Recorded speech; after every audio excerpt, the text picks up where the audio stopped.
قرآن مجید کا 5واں سورہ، یہ سورہ رسول اکرم پر مدینے میں نازل ہوا۔ آیت کا آغاز ہو رہا ہے یا ایھا الذین آمنوا سے۔ جس آیت کا آغاز ہو یا ایھا الذین آمنوا سے، آنکھیں بند کر کے کہتے ہیں یہ آیت مدینے میں نازل ہوئی۔ سبحان اللہ۔ اس لیے جو آیت مکی میں نازل ہوئی، وہاں اللہ جب خطاب کرتا ہے تو اللہ فرماتا ہے یا ایھا الناس، اے لوگوں۔ مدینے میں جب خطاب کرتا ہے تو اللہ فرماتا ہے یا ایھا الذین آمنوا، اے ایمان والو۔ تو جس آیت کے شروع میں یا ایھا الذین آمنوا سمجھ لیں یہ مدینے میں نازل ہوئی۔ سورہ مائدہ 5واں سورہ، اس کی آیت ہے۔ اللہ فرما رہا ہے یا ایھا الذین آمنوا۔ دیکھیں اس آیت کا بھی لہجہ وہی ہے جو سورہ انعام کی آیت کا ہے، اس آیت کے بھی تیور وہی ہے جو سورہ انعام کی آیت میں اللہ کے ہیں۔ اللہ نے اس میں ارشاد فرمایا یا ایھا الذین آمنوا من یرتد منکم عن دینہ، اے ایمان والو۔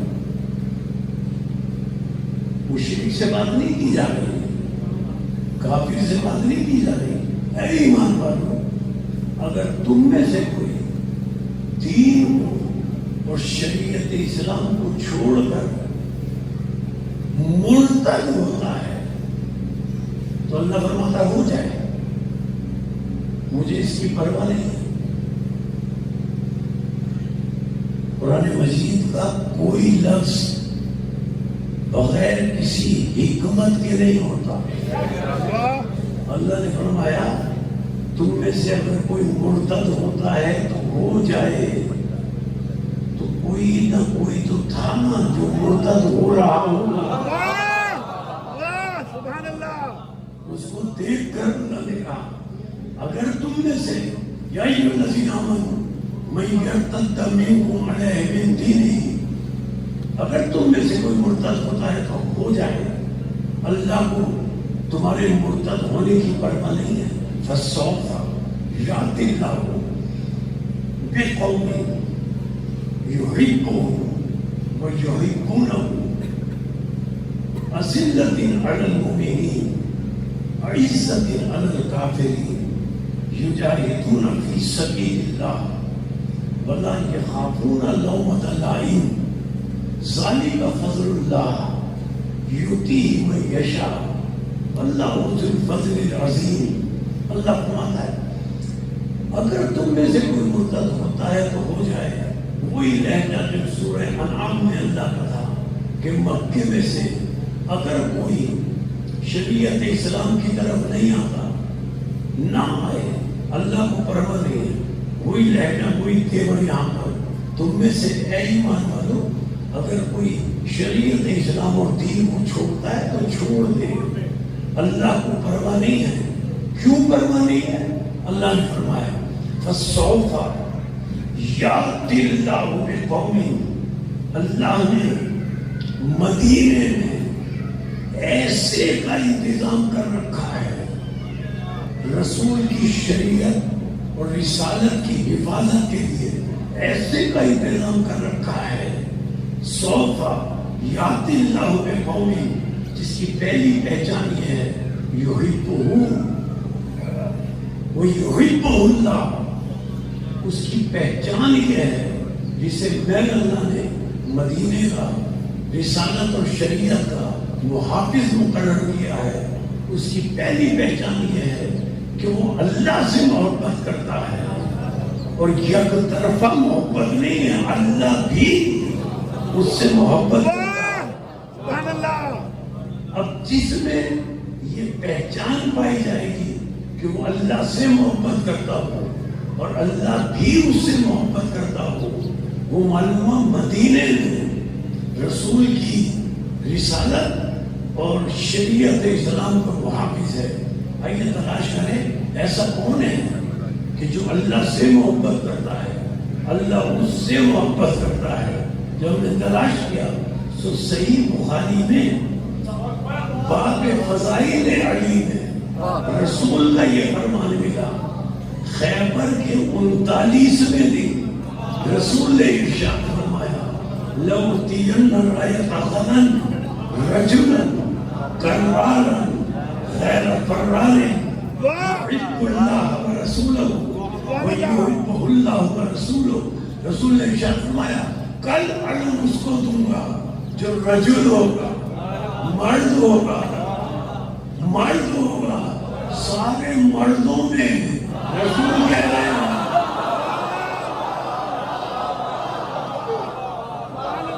سارے مردوں کے سامنے رسول کہہ رہے ہیں کل مرد کو علم دوں گا، رجل کو علم دوں گا جس کی پہچان یہ ہے اللہ اس سے محبت کرتا ہوگا، وہ اللہ سے محبت کرتا ہوگا. آیت میں پہچان یہ بتائی کہ شریعت اسلام کا مدینے میں محافظ ہوا ہے کہ جو اللہ سے محبت کرتا ہو، اللہ اس سے محبت کرتا ہو. اور رسول نے 39ویں دن اعلان کر کے 40ویں دن علم حضرت علی کو دیا. حالانکہ اس سے پہلے لوگ خیبر میں جاتے رہے تھے، علم لے کر جاتے تھے، علم لے کر واپس آ جاتے تھے. اب جب 39ویں دن رسول نے یہ کہا کہ کل میں علم دوں گا اسے جس سے اللہ محبت کرتا ہے اور وہ اللہ سے محبت کرتا ہے، وہ کرار بھی ہے، وہ غیر فرار بھی ہے، وہ رجل بھی ہے. جب رسول نے یہ کہا تو رسول کے ساتھی ساری رات سو نہیں سکے، ساری رات سو نہیں سکے، بے چین رہے کہ کل علم مل جائے، کل ہمیں علم مل جائے. میں اس مقام پر جملہ کہوں پیشوا تو علم حاصل کرنے کی تمنا کرتے ہیں، ان کے ماننے والے کہتے ہیں علم دیکھنا بھی بات ہے.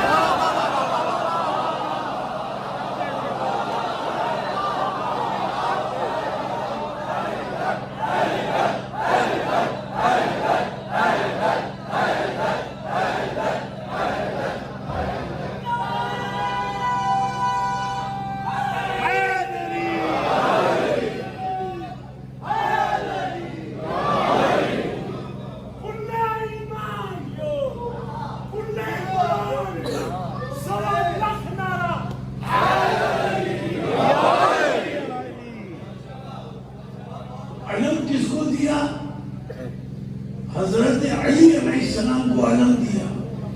اچھا، جب حدیث خیبر فرمائی صحیح بخاری شریف میں پڑھ لیجئے باب فضائل علی میں رسول نے فرمایا جسے میں کل علم دوں گا لا یرجع، وہ میدان سے واپس نہیں پلٹے گا حتی یفتح اللہ علی یدیہ، جب تک اس کے ہاتھوں پر اللہ اسے فتح نہ عطا کر دے تو واپس نہیں پلٹے گا. عجیب مرحلہ ذکر کا ہے. علی کو علم دیا، علی نے 2 قدم آگے بڑھائے، علی نے 2 قدم آگے بڑھائے، اور 2 قدم آگے بڑھانے کے بعد علی کی پشت رسول کی طرف ہے، چہرہ سامنے ہے. قرآن نے کہا ہے کہ رسول کی طرف پشت نہ کرو، رسول کی طرف پشت نہ کرو. لیکن علی نے 2 قدم آگے بڑھائے. یاد آیا علی کو، چہرہ میدان کی طرف ہے علی کا، پشت رسول کی طرف ہے. کہتے یا رسول اللہ، چہرہ میدان کی طرف، پشت رسول کی طرف. علی کہتے یا رسول اللہ کب تک لڑوں؟ رسول نے جواب میں فرمایا حتی یفتح اللہ علی یدیہ، جب تک اللہ تیرے ہاتھوں پر فتح نہ دے دے. جو ساتھی رسول کی تھے نا اعتراض کرنے لگے کہ پشت آپ کی طرف کر کے علی بات کر رہے ہیں. رسول سے کہا یا رسول اللہ آپ کی طرف پشت کر کے بات کر رہے ہیں. حضرت علی انہیں اپنا چہرہ کی طرف کر کے بات کرنا چاہیے تھا.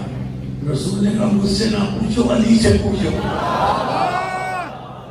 اب جب انہوں نے علی سے پوچھا جانے سے قبل آپ نے رسول کی طرف پشت کر کے بات کیوں کی، تو علی نے فرمایا تم نے کل نہیں سنا تھا کہ رسول نے فرمایا تھا لا یرجعوا حتی یفتح اللہ علی یدیہ، یہ واپس نہیں پلٹے گا جب تک فتح نہ مل جائے۔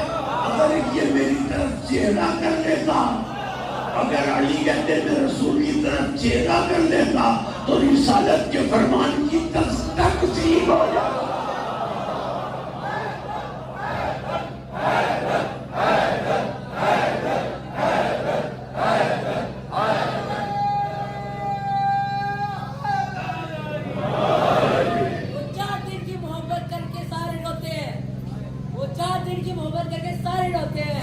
علی سے محبت کر کے دیکھو، پتہ چلے محبت کیا ہوتی ہے۔ آپ بلند کر کے پوری طاقت کے ساتھ نعرے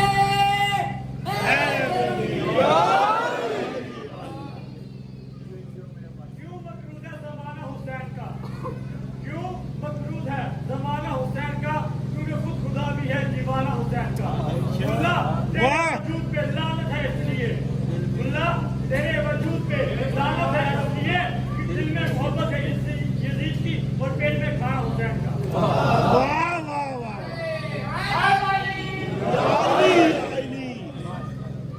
تو یہ بات صحیح بخاری میں طے ہو گئی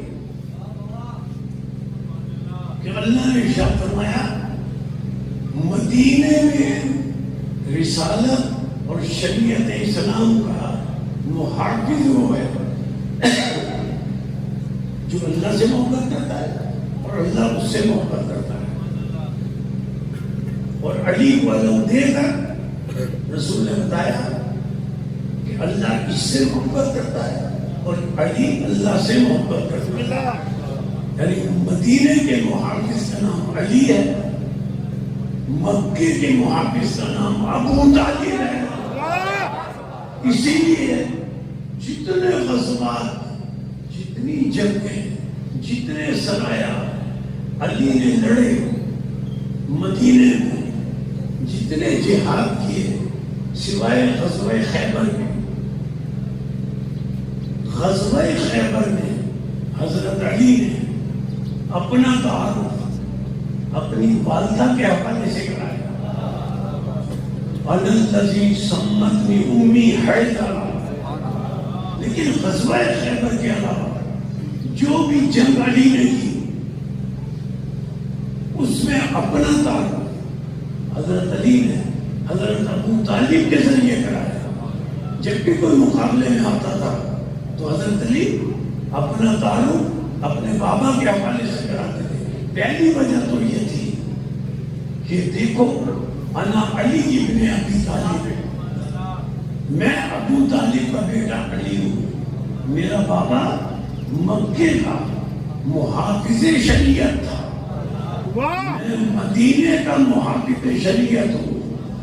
اور پھر دوسری بات یہ ہے، ضروری تو نہیں ہے کہ رجز پڑھتے ہوئے والد کا نام بھی لیا جائے، عرب میں کوئی ہر جگہ تو یہ دستور نہیں تھا، لیکن علی جس جنگ میں بھی جاتے تھے جب کوئی مقابلے میں آتا تھا تو اس سے کہتے تھے انا علی ابن ابی طالب، میں ابو طالب کا بیٹا ہوں۔ جب بھی کوئی مقابلے میں آتا تھا علی اس کو بتاتے تھے میں تو ابو طالب کا بیٹا ہوں، میں ابو طالب کا بیٹا ہوں۔ یا ابو طالب کے حوالے سے اپنا تعارف علی کیوں کراتے تھے؟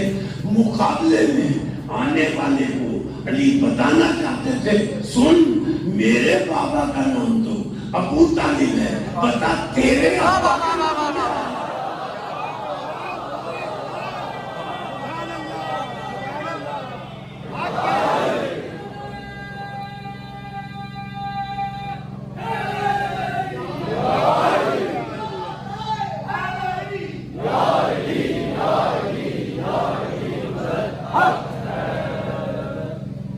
مکے کے محافظ شریعت کا نام حضرت ابو طالب، مدینے میں شریعت کے اور نبوت کے محافظ کا نام علی ابن ابی طالب اور امامت کے محافظ کا نام حضرت عباس.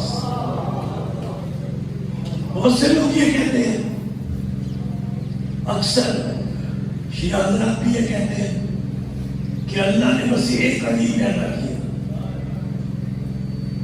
نہیں عزیزان محترم، کیا شان ہے حضرت ام البنین سلام اللہ علیہا کی، کیا شان ہے ام البنین سلام اللہ علیہا کی، جنہوں نے علی کی موجودگی میں کائنات کو دوسرا علی دے دیا.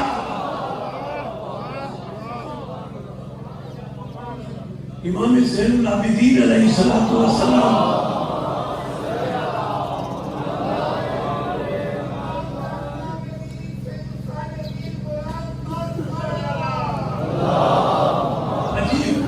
عجیب فرمان ہے چوتھے امام کا عجیب فرمان ہے. امام فرماتے ہیں کہ اگر 13واں امام ہوتا تو میرا چچا عباس ہوتا.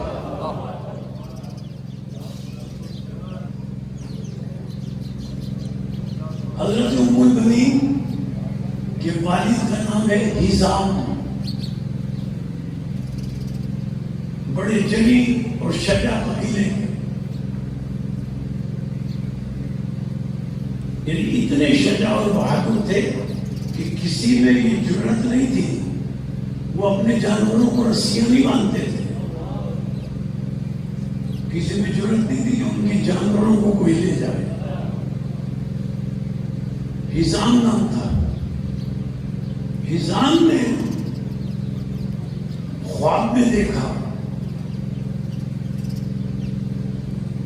کہ ایک در خواب کے عالم میں ان کے ہاتھ میں موتی، ایک نوری موتی، ایک در ان کے ہاتھ میں خواب میں آیا، اور وہ در اور وہ موتی ایسا تھا کہ اس کی روشنی اور نور زمین سے آسمان تک نظر آ رہا تھا. اسی خواب کے عالم میں حزام کے پاس ایک جلیل القدر خواب ہی میں بزرگ ہستی آئی،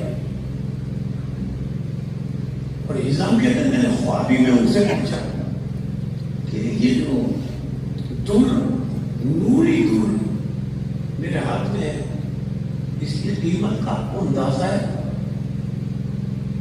تو جلیل قدر بزرگ نے کہا قیمت کا تو اندازہ نہیں ہے، لیکن یہ در تم کسی جلیل القدر ہستی کے حوالے کرنا، اگر تم اس جلیل القدر ہستی کے حوالے کرو گے تو اس سے ایک ایسا بیٹا پیدا ہوگا جو پوری کائنات کے لیے باعث فخر ہوگا. بس اس خواب کے بعد حضرت ام البنین دنیا میں آئی.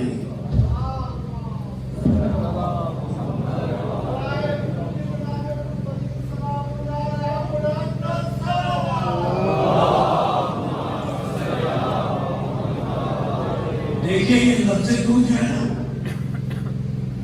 جس نوری دور کا تذکرہ ہے، یہ تاریخ میں صرف اور صرف اس کا ذکر 3 ہستیوں کے ساتھ ملتا ہے. ایک تو خاتم النبیین کے ساتھ در کا لفظ ملتا ہے، ایک حضرت علی کے ساتھ در کا لفظ ملتا ہے. امام حسن علیہ السلام فرماتے ہیں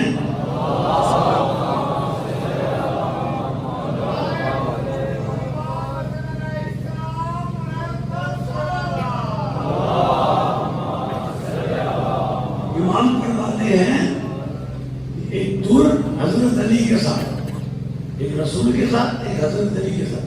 امام حسن فرماتے فرماتے کعبے کے صدف کو شکافتہ کر کے جو درے ولایت نکلا وہی تو میرے بابا جی ہیں.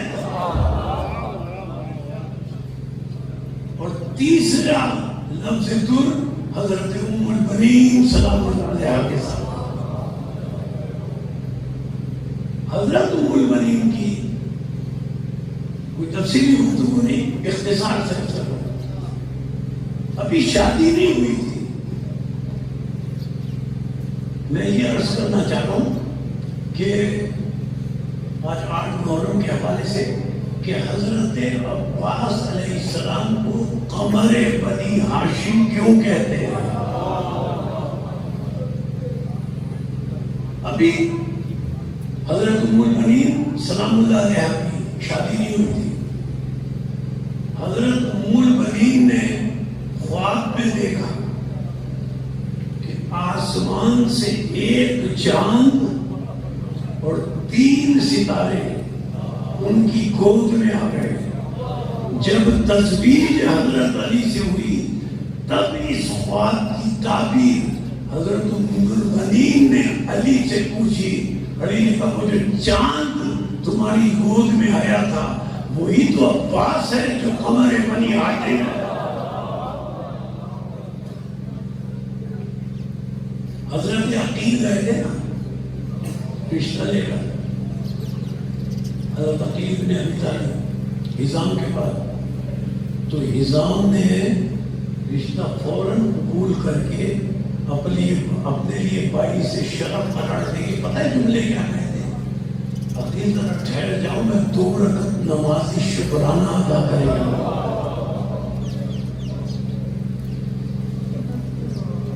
میں تزویج کی جناب ام البنین سلام اللہ علیہ کی اس کی تفصیل میں نہیں جانا چاہتا ہوں, بس گفتگو کو مسائل تک لے جانا چاہتا ہوں. لیکن 2 باتوں کے بعد حضرت ام البنین کے ہاں تزویج کی بات حضرت عباس ہے. اب سنیے گا, عجیب مرحلہ ہے فکر کا.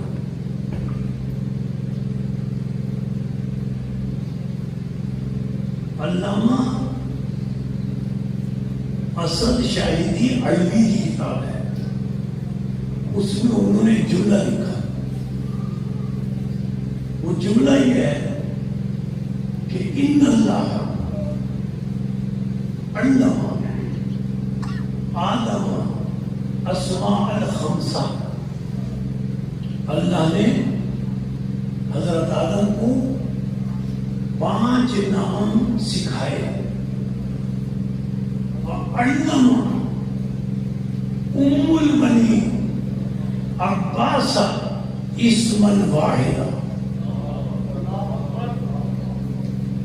اور حضرت ام البنین نے حضرت عباس کو صرف ایک نام سکھایا. جب حضرت عباس پیدا ہوئے تب سے حضرت ام البنین نے ایک نام سکھاتی رہی, صرف ایک نام.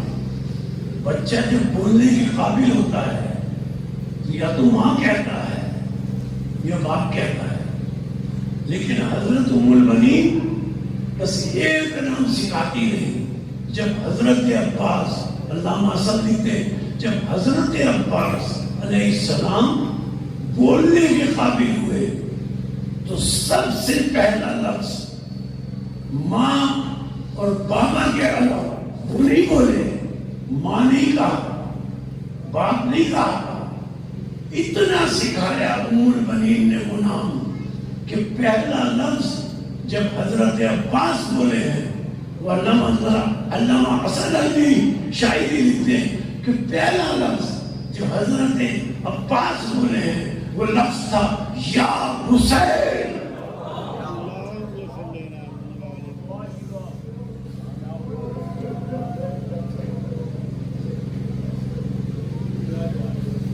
حضرت ام البنین سلام اللہ علیہ اپنے 4 بیٹوں سے کہتے تھے تم کنیز کی اولاد ہو.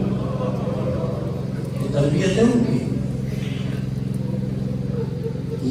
آقا زادے ہیں، یہ آقا زادیاں ہیں. دیکھو چاروں بیٹوں سے کہتی تھی انہیں جب بھی کہو مولا یا کہنا یا مولا دی کہنا یا تو آقا کہنا یا آقا زادی کہنا. اور ایک بڑا عجیب بات کہتی تھی حضرت بنی سلام اللہ علیہ، وہ اپنے چاروں بیٹوں سے کہتی تھی دیکھو یہ آقا زادی ہو یا آقا زادی ہو، ان کے چہرے کی طرف نظر نہ ڈالا کرو،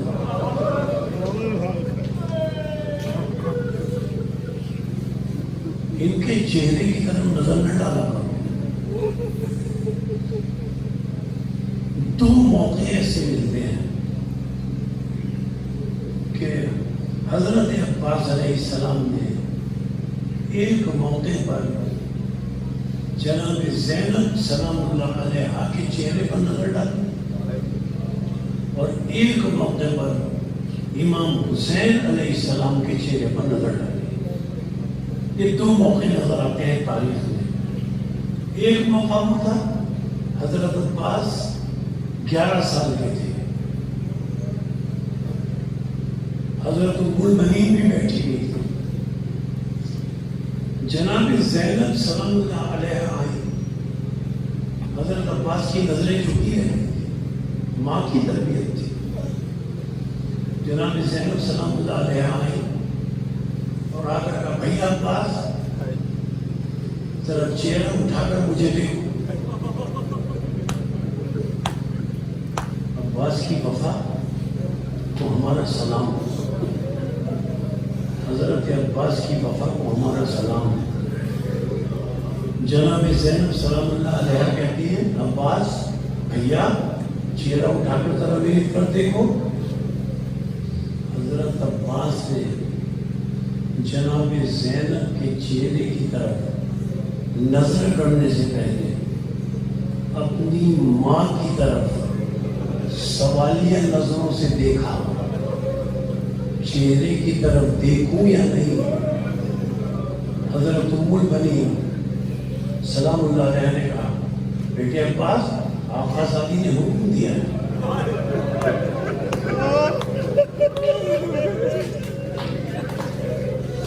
اب آقا زادی کے چہرے کی طرف دیکھو، آقا زادی نے حکم دیا ہے، اب آقا زادی کے چہرے کی طرف دیکھو. حضرت عباس نے جناب زینب سلام اللہ علیہ کے چہرے کی طرف دیکھا. کیوں جناب زینب سلام اللہ علیہ نے کہا حضرت عباس علیہ السلام کی 11 سال کی عمر تھی، آنکھیں سرخ ہو رہی تھی. جناب زینب سلام اللہ علیہ نے کہا بھائی یہ تمہاری آنکھیں کیوں اتنی سرخ ہو رہی ہیں؟ حضرت عباس علیہ السلام نے کہا یہ ایک موقع ہے. کہتے ہیں آقا زادی کل رات کی بات ہے جب مولا حسین سونے کے لیے لیٹے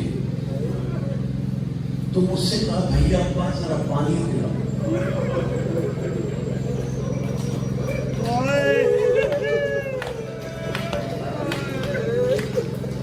بھیا عباس پانی پلاؤ.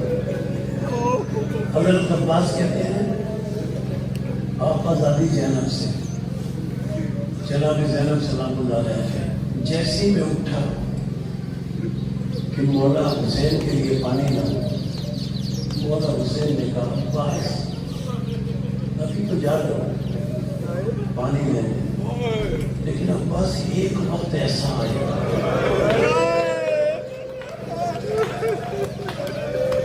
میں پانی مانگوں گا تم نہیں دو گے.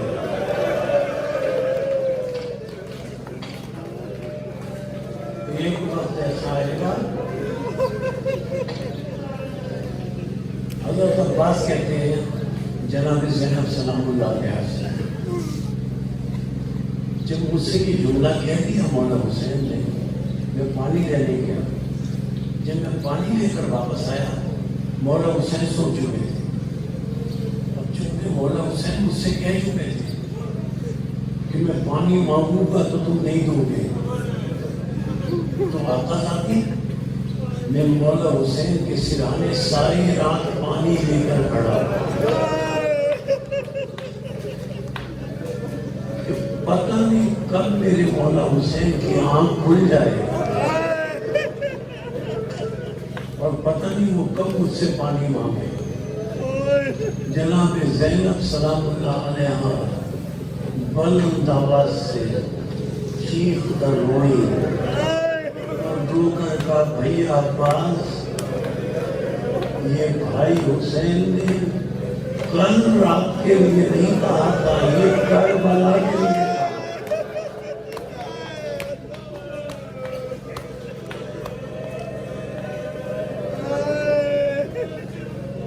یعنی اس کے دو موقع ہیں. ایک موقع تو یہ تھا کہ جب حضرت عباس ساری رات جاگتے رہے، آنکھیں سرخ ہو چکی تھی، تو جناب زینب سلام اللہ علیہ نے کہا بہن کو ہمیشہ آقازادی کہا اور ساری زندگی امام حسین علیہ السلام کو بھائی نہیں کہا. حضرت ام المؤمنین سلام اللہ علیہ کی تربیت تھی، جب کہتے تھے مولا کہتے تھے. حتیٰ کہ میں عرض کروں جناب سکینہ سلام اللہ علیہ کو کبھی سکینہ نہیں کہا. ہمارا سلام حضرت عباس کی وفاؤں پر جناب سکینہ کو آخر ذاتی سکینہ کہتے تھے. اچھا یہ دوسرا موقع جب حضرت عباس نے نظر ڈالی روز عاشور آیا. روز عاشور حضرت عباس علیہ السلام امام حسین علیہ السلام کی طرف آئے. وہی طریقہ وہی انداز حضرت عباس کا، نظریں جھکی ہوئی. مولا حسین سے کہتے ہیں مولا اب مجھے بھی میدان میں جانے کی اجازت ہے. حضرت عباس نے چہرہ نہیں اٹھایا، نظریں جھکی ہوئی. مولا حسین جواب دیتے ہیں بھیا عباس تمہیں کیسے میں اجازت دے سکتا ہوں، تم تو میرے لشکر کے علمدار ہو. یہ ایک موقع ہے. راہ یمین اور راہ شمال. حضرت عباس سے ایک مرتبہ دائیں طرف دیکھا پھر بائیں طرف دیکھا. یہ ایک موقع ہے کہ دائیں طرف اور بائیں طرف دیکھ کر پھر حسین علیہ السلام کے چہرے کی طرف دیکھ کر کہا مولا وہ لشکر کہاں جس کا میں علمدار ہوں. امام حسین علیہ السلام نے کہا بھیا میں تمہیں اجازت نہیں دوں گا، تم میرے لشکر کے علمدار ہو. حضرت عباس خیمے میں آ گئے، سر جھکا کر بیٹھے ہوئے، خیمے میں سر جھکائے بیٹھے ہیں. جناب سکینہ سلام اللہ علیہ کی آواز آئی العطش العطش. حضرت عباس علیہ السلام اٹھے، جناب سکینہ سلام اللہ علیہ کے پاس گئے اور کہا آقا زادی میرے ساتھ اپنے بابا کے پاس چلو اور ان سے صرف اتنا کہہ دو بابا میں بہت پیاسی ہوں. جناب سکینہ سلام اللہ علیہ کو لے کر حضرت عباس علیہ السلام مولا حسین کے پاس پہنچے. اب آپ سمجھتے ہیں نا میں کیا جملے آپ کے آنسوں کی نظر کرنا چاہتا ہوں. حضرت سکینہ سلام اللہ علیہ کو لے کر حضرت عباس علیہ السلام مولا حسین علیہ السلام کے پاس پہنچے. مولا حسین بیٹھے ہوئے تھے، کھڑے ہو گئے. کھڑے ہو کر سکینہ سے مخاطب ہو کر کہا بیٹی آج چچا کو اجازت دلوانے آیا ہے۔ دیکھیے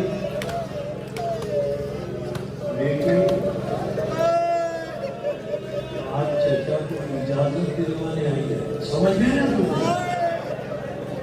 میں تو صرف دوہرا رہا ہوں آپ کے لیے کہ کیا جو لے گئے مولا حسین علیہ السلام نے، بیٹی آج چچا کو اجازت دلوانے آئی ہے، کل جب منہ پر تماچے پڑیں گے، کل جب منہ پر تماچے پڑیں گے، کل جب کانوں سے پوشوانے اتریں گے تو اسی چچا کو تو آواز دیں گی۔ اچھا بھیا عباس، اچھا بھیا عباس، مولا حسین کہتے ہیں اچھا میں تمہیں جنگ کرنے کی اجازت نہیں دیتا، ہاں سکینہ کے لیے پانی لانے کی کوئی سبیل، لیکن بھیا عباس میدان میں جانے سے پہلے اپنی بہن زینب سے ملتے ہیں۔ امام کے حکم کے تحت حضرت عباس علیہ السلام سر جھکائے ہوئے جناب زینب سلام اللہ علیہ کے خیمے میں آئے۔ آقا زادی مولا حسین نے اجازت دے دی ہے، اب آپ سے اجازت لینے آیا ہوں کہ آقا زادی سکینہ کے لیے پانی لانے کی کوئی سبیل کروں۔ جناب زینب سلام اللہ علیہ فرماتی ہیں بھئی عباس چلے جانا، بس ایک حدیث سن لو، مجھے اپنے بابا کا، بھئی عباس مجھے اپنے بابا کا ایک فرمان یاد آ رہا ہے، بس وہ سن لو چلے جانا، ذرا بیٹھ جاؤ۔ حضرت عباس بیٹھ گئے اور جناب زینب سلام اللہ علیہ کہتی ہے بھیا عباس میں 2 یا 2.5 سال کی تھی، اپنے بابا علی کے زانوں پہ بیٹھی تھی، میرے بازو سے ریگا ہٹ گئی،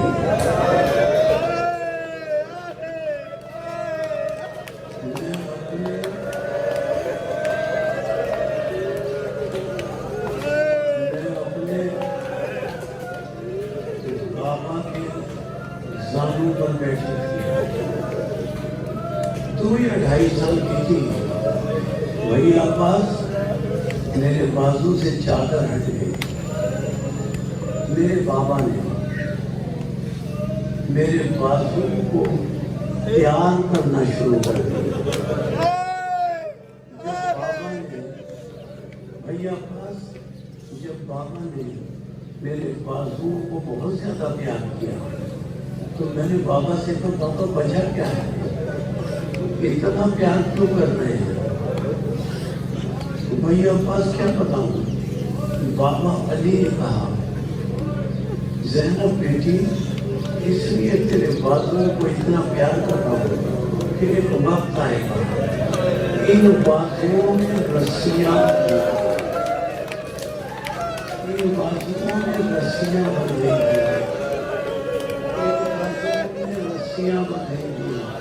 اب جناب زینب سلام اللہ علیہ کہتی ہیں بھئی عباس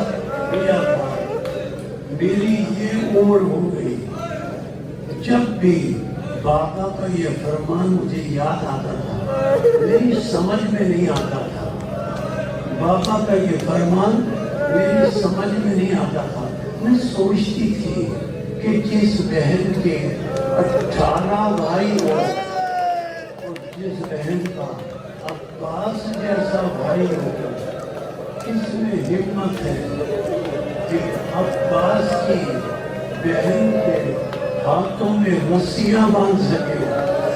بھیا عباس آج بابا کا فرمان سمجھ میں آ گیا.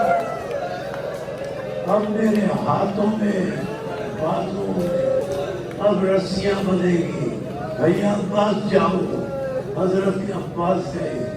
امام حسین علیہ السلام حضرت علی اکبر سے کہتے ہیں ادھر عباس گھوڑے پر بیٹھے, ادھر حسین نے اپنی کمر کو پکڑا. ان کو سلام آتی. عباس میری کمر ٹوٹ گئی, میری کمر ٹوٹ گئی. یہ کہہ کر حسین زمین پر بیٹھے, عباس گھوڑے پر بیٹھے, حسین زمین پر بیٹھے.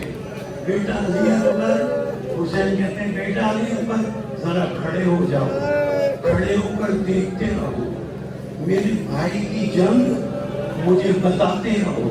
علی اکبر کہتے ہیں بابا بابا چچا لڑتے جا رہے ہیں, علم بلند ہوتا جا رہا ہے. چچا کا علم بابا اب ایسا لگتا ہے کہ نہر فرات میں پہنچ گیا ہے. اب ایسا لگتا ہے نہر فرات میں پہنچ گیا ہے, اس لیے کہ علم اور بلند ہوا ہے.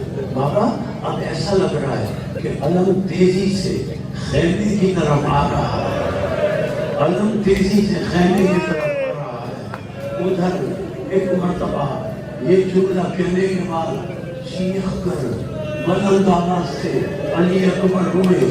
رک کر کہا بابا یہ کیا ہوا, بابا یہ کیا ہوا. علم نے دائیں سے بائیں کروٹ دے دی, علم نے دائیں سے بائیں کروٹ دے دی. بابا یہ کیا ہوا.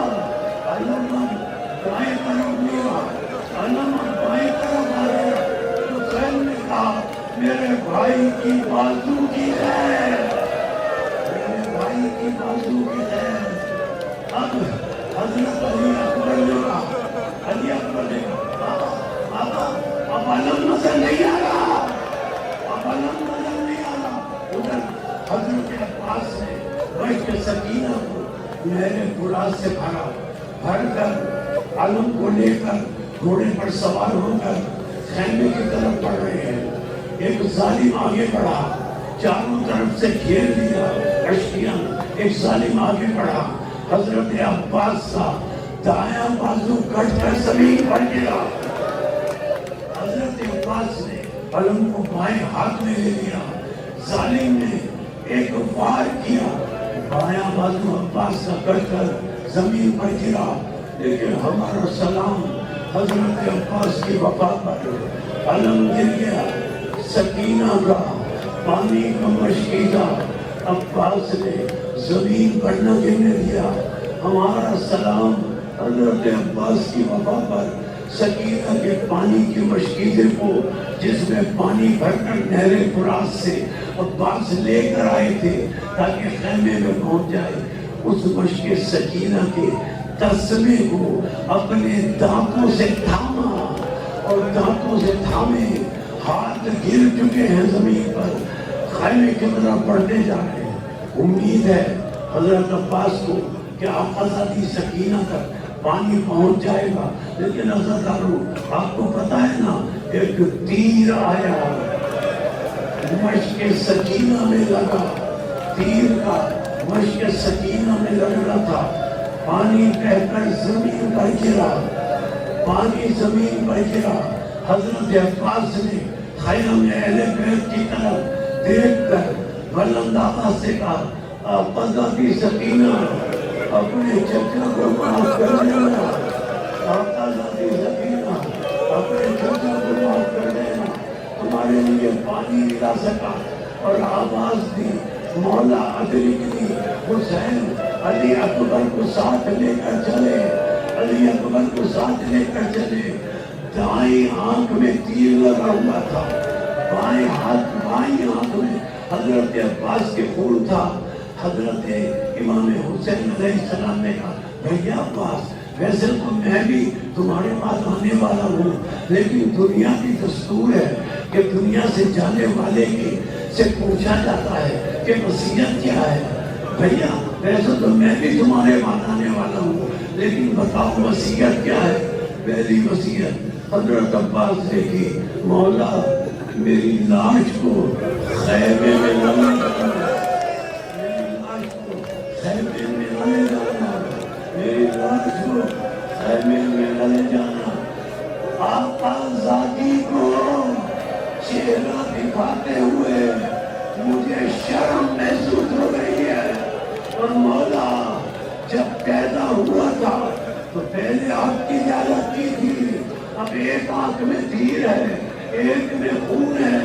کہا مولا اگر میرے ہاتھ ہوتے میں آپ کو تکلیف نہ دیتا۔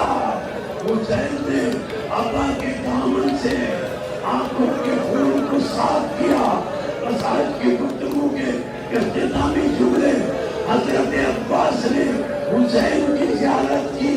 ایک مرتبہ حسین نے حضرت عباس کا زانو اپنے حضرت عباس کا سر اپنے زانو پر رکھا۔ جب گھوڑے سے گرے تھے نا، میں نے جملہ آپ سے کہہ دیا کہ حضرت عباس جب گھوڑے سے گرے آواز دی مولا حاضر گری، اور جب میں نے کہہ دیا تھا اور آپ نے سن لیا تھا، عزادارو وہ بھی تو جملہ آپ سے دوں۔